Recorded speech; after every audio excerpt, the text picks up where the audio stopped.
So result ದಾವಣಗೆರೆದು ಸ್ವಲ್ಪ ಭಾಳ late ಆಯಿತು. ಅದಕ್ಕೋಸ್ಕರ ಬಂದು ಅರ್ಧ ಮಾಡಿ ತಿರುಗಿ ಸ್ವಲ್ಪ ಮಟನ್ ಮಾಡ ಅಂತ ಬಂದಿದ್ದೀನಿ. ಏನಾದ್ರು ಈ ಮೀಟಿಂಗ್ ಇಟ್ಕೊಂಡಾಗ ಏನಾದ್ರು ಪತ್ರ ಇರ್ತದೆ ಕರೆಕ್ಟ್ ಮೀಟಿಂಗ್ ಇಟ್ಕೊಂಡಾಗ ಇರಲಿ ಡ್ಯೂಟಿ ಮಾಡಲಿ. ಸ್ವಲ್ಪ ರಿಸಲ್ಟ್ ಜಾಸ್ತಿ SDP ಶಿಫ್ಟ್ ಆಗ್ತಿದೆಯಲ್ಲ ಚೆನ್ನಾಗಿದೆ. ಇಲ್ಲಿ ನಾವು ಮುಂದಕ್ಕೆಲ್ಲ ಜಾಗ್ರತೆ ವಹಿಸ್ತೀವಿ. ಏನಾಗಿದೆ ರಿಪೇರಿ ಮಾಡ್ಕೊಳ್ತೀವಿ. ತಮಿಳುನಾಡಲ್ಲಿ ಸಮೀಕ್ಷೆ ಮಾಡಿದ್ರು ಸ್ಟೇಟ್ಮೆಂಟು ಈಗ ವೈರಲ್ ಆಗ್ತದೆ. ವಿಜಯ್ ಅವರಿಗೆ ಇನ್ನೂ ರಾಜಕೀಯ ಹೌದಪ್ಪ, ನಾನು ರಾಜಕೀಯ ಅನುಭವ ಇಲ್ಲ. ಯಾಕೆ ಹೇಳಿದ್ರು ಅಂದರೆ ಅವರು ಕಾಂಗ್ರೆಸ್ ಪಾರ್ಟಿ ನಮಗೆ ಸಪೋರ್ಟ್ ಇದೆ ಅಂತ ಹೇಳಿದ್ರು. ನಮ್ಮೊಂದು ಒರಿಜಿನಲ್ ಕಾಂಗ್ರೆಸ್ ಸಪೋರ್ಟ್ ಇದೆ. ನಾವು ಇಲ್ಲಿ ಸಪೋರ್ಟ್ ಮಾಡ್ತೀವಿ. ಒಂದು ಕಾಂಗ್ರೆಸ್ ಪಾರ್ಟಿ ಆ ವಿಷಯದಲ್ಲಿ ಹೇಳಿದ್ದೀನಿ ಅಷ್ಟೇ. ಅವ್ರೇನು ಕಾಂಗ್ರೆಸ್ ಪಾರ್ಟಿ ಸಪೋರ್ಟ್ ಇದೆ ಈಗ ಬೇಕಾದ್ರೆ ಮಾತಾಡ್ತೀವಿ ಅಷ್ಟೇ. ಅವ್ರನ್ನ ಅಫಿಷಿಯಲಾಗಿ ನಾವು ಒಂದು ಪಾರ್ಟಿ ಜೊತೆ ಅಲೈನ್ಸ್ ಆಗಿದ್ದು ನಾವು ನಾವು ಮಾಡೋದು ಅರ್ಧ ಇದು ಮಾಡೋದು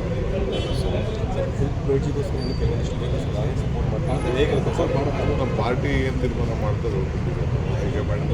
ನಾನು ಈ ಬಗ್ಗೆ ಮಾಹಿತಿ ಇಲ್ಲ. ಒಟ್ಟು BJPನ ದೂರ ಇಟ್ಟಿದ್ದಾರೆ. BJP ಮತ್ತು ಅಲೈನ್ಸ್ ದೂರ ಇಡೋಂಥದ್ದು ಯಾವುದೋ ನಮ್ಮ ಪದ್ಧತಿ ಇದೆ. ಅದನ್ನು ಸಾಧ್ಯತೆಗಳು ಪಾರ್ಟಿಯವ್ರು ಏನು ಮಾಡ್ತಾರೋ ನೋಡಬೇಕಾದ್ರೆ ನಿರೀಕ್ಷೆಗಿಂತ ಚೆನ್ನಾಗಿ ಬಂದಿದೆ. ನಾನು 2/3 ಬರ್ತದೆ ಅಂತ ಹೇಳಿದ್ದೆ. ಕೇಳಲ್ಲ 2/3 ಮೆಜಾರಿಟಿ ಬಂದಿದೆ ಎಷ್ಟಿದೆ. ಸರ್, ನೀವು ಹೋದ ಕಡೆ ಕಾಂಗ್ರೆಸ್ಗೆ ಸೋಲು ಆಯಿತು ಅನ್ನೋದನ್ನ BJP ಈಗ ಹೇಳ್ತಿದ್ದಾರೆ. ಆಯಿತು ಈಗ ಆಯ್ತಪ್ಪ. ಈಗ ನಮ್ಮಲ್ಲಿ ಯಾಕೆ ಬಂದಿರಲ್ಲ BJPಯವರೆಲ್ಲ? ಯಾಕೆ ಈಗ BJPಯವರೆಲ್ಲ ಹೋಗಿದ್ದಲ್ಲ ಬಾಗಲಕೋಟೆಗೆ, ದಾವಣಗೆರೆಗೆ. ಯಾಕೆ ಏನೋ ಮಾತಾಡಬೇಕು, ನೀವು ಕೇಳ್ತೀರಿ, ನೀವು ಮೆಸೇಜ್ ತೋರಿಸ್ತೀರಿ, ಟೀಕೆ ಮಾಡ್ತೀರಿ. ನಿಮ್ಮ ಟಿವಿಲಿ ನಡೀಬೇಕು, ಅವ್ರ ಮಾತು ನಡೀಬೇಕು, ಅವ್ರು ನಡೆಸ್ತಾರೆ. ಸರ್, ದಾವಣಗೆರೆ ಫಲಿತಾಂಶ ಬರೋದಕ್ಕಿಂತ ಮುಂಚೆ ಕೆಲವೊಂದಿಷ್ಟು ಪಕ್ಷದಲ್ಲಿ ಆದ ಹೈಕಮಾಂಡ್ ತಗೊಂಡ ನಿರ್ಧಾರ ಬೇಗನೆ ತೆಗೆದುಕೊಂಡು ಇದಕ್ಕೆ ನಿರ್ಧಾರ ತರಿಸಿಲ್ವ ಸರ್? ಇನ್ನೇನಿಲ್ಲ, ಪಾರ್ಟಿ ಏನು ತೊಗೋಬೇಕು, ಯಾವ ಟೈಮಲ್ಲಿ ಎಲ್ಲ ಗೊತ್ತಾದ್ಮೇಲೆ ಏನು ತೊಗೋಬೇಕು ವಿತ್ ಪ್ರೂಫು ತೆಗೆದುಕೊಂಡಿದೆ. ಎಲ್ಲ ಮಾಹಿತಿ ತೆಗೆದುಕೊಂಡಿದೆ. ಮುಖ್ಯಮಂತ್ರಿಗಳಿಗೂ ಗೊತ್ತಿತ್ತು, ಹೈಕಮಾಂಡ್ಗೂ ಗೊತ್ತಿತ್ತು, ನಮಗೂ ಗೊತ್ತಿತ್ತು, ಮಾಡಿದವ್ರಿಗೂ ಗೊತ್ತಿತ್ತು. ಅದನ್ನೇ ಸೊ ರಿಸಲ್ಟು ದಾವಣಗೆರೆದು ಸ್ವಲ್ಪ ಭಾಳ ಲೇಟ್ ಆಯಿತು. ಅದಕ್ಕೋಸ್ಕರ ಬಂದು ಅರ್ಧ ಮಾಡಿ ತಿರುಗಿ ಸ್ವಲ್ಪ ಮಟನ್ ಮಾಡ ಅಂತ ಬಂದಿದ್ದೀನಿ. ಏನಾದ್ರು ಈ ಮೀಟಿಂಗ್ ಇಟ್ಕೊಂಡಾಗ ಏನಾದ್ರು ಪತ್ರ ಇರ್ತದೆ ಕರೆಕ್ಟ್ ಮೀಟಿಂಗ್ ಇಟ್ಕೊಂಡಾಗ ಇರಲಿ ಡ್ಯೂಟಿ ಮಾಡಲಿ. ಸ್ವಲ್ಪ ರಿಸಲ್ಟ್ ಜಾಸ್ತಿ SDP ಶಿಫ್ಟ್ ಆಗ್ತಿದೆಯಲ್ಲ ಚೆನ್ನಾಗಿದೆ. ಇಲ್ಲಿ ನಾವು ಮುಂದಕ್ಕೆಲ್ಲ ಜಾಗ್ರತೆ ವಹಿಸ್ತೀವಿ. ಏನಾಗಿದೆ ರಿಪೇರಿ ಮಾಡ್ಕೊಳ್ತೀವಿ. ತಮಿಳುನಾಡಲ್ಲಿ ಸಮೀಕ್ಷೆ ಮಾಡಿದ್ರು ಸ್ಟೇಟ್ಮೆಂಟು ಈಗ ವೈರಲ್ ಆಗ್ತದೆ. ವಿಜಯ್ ಅವರಿಗೆ ಇನ್ನೂ ರಾಜಕೀಯ ಹೌದಪ್ಪ, ನಾನು ರಾಜಕೀಯ ಅನುಭವ ಇಲ್ಲ. ಯಾಕೆ ಹೇಳಿದ್ರು ಅಂದರೆ ಅವರು ಕಾಂಗ್ರೆಸ್ ಪಾರ್ಟಿ ನಮಗೆ ಸಪೋರ್ಟ್ ಇದೆ ಅಂತ ಹೇಳಿದ್ರು. ನಮ್ಮೊಂದು ಒರಿಜಿನಲ್ ಕಾಂಗ್ರೆಸ್ ಸಪೋರ್ಟ್ ಇದೆ. ನಾವು ಇಲ್ಲಿ ಸಪೋರ್ಟ್ ಮಾಡ್ತೀವಿ. ಅದು ಒಂದು ಕಾಂಗ್ರೆಸ್ ಪಾರ್ಟಿ ಆ ವಿಷಯದಲ್ಲಿ ಹೇಳಿದ್ದೀನಿ ಅಷ್ಟೇ.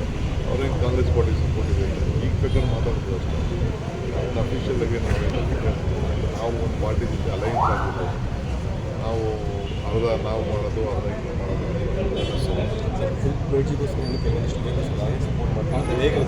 ಅದು ನಮ್ಮ ಪಾರ್ಟಿ ಏನು ತೀರ್ಮಾನ ಮಾಡ್ತಾರೆ ಹೈಕಮಾಂಡ್. ನಾನು ಈ ಬಗ್ಗೆ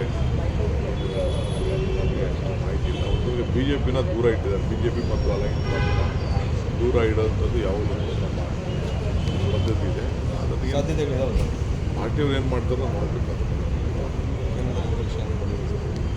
ನಿರೀಕ್ಷೆಗಿಂತ ಚೆನ್ನಾಗಿ ಬಂದಿದೆ. ನಾನು 2/3 ಬರ್ತದೆ ಅಂತ ಹೇಳಿದ್ದೆ. ಕೇಳಲ್ಲ 2/3 ಮೆಜಾರಿಟಿ ಬಂದಿದೆ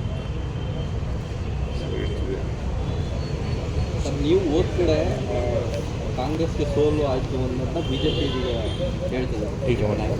ಆಯಿತು ಈಗ ಆಯ್ತಪ್ಪ. ಈಗ ನಮ್ಮಲ್ಲಿ ಯಾಕೆ ಬಂದಿರಲ್ಲ BJPಯವರೆಲ್ಲ? ಯಾಕೆ ಈಗ BJPಯವರೆಲ್ಲ ಹೋಗಿದ್ದಲ್ಲ ಬಾಗಲಕೋಟೆಗೆ, ದಾವಣಗೆರೆಗೆ. ಯಾಕೆ ಏನೋ ಮಾತಾಡಬೇಕು, ನೀವು ಕೇಳ್ತೀರಿ, ನೀವು ಮೆಸೇಜ್ ತೋರಿಸ್ತೀರಿ, ಟೀಕೆ ಮಾಡ್ತೀರಿ. ನಿಮ್ಮ ಟಿವಿಲಿ ನಡೀಬೇಕು, ಅವ್ರ ಮಾತು ನಡೀಬೇಕು, ಅವ್ರು ನಡೆಸ್ತಾರೆ. ಸರ್, ದಾವಣಗೆರೆ ಫಲಿತಾಂಶ ಬರೋದಕ್ಕಿಂತ ಮುಂಚೆ ಕೆಲವೊಂದಿಷ್ಟು ಪಕ್ಷದಲ್ಲಿ ಆದ ಹೈಕಮಾಂಡ್ ತಗೊಂಡ ನಿರ್ಧಾರ ಬೇಗನೆ ತೆಗೆದುಕೊಂಡು ಇದಕ್ಕೆ ನಿರ್ಧಾರ ತರಿಸಿಲ್ವ ಸರ್?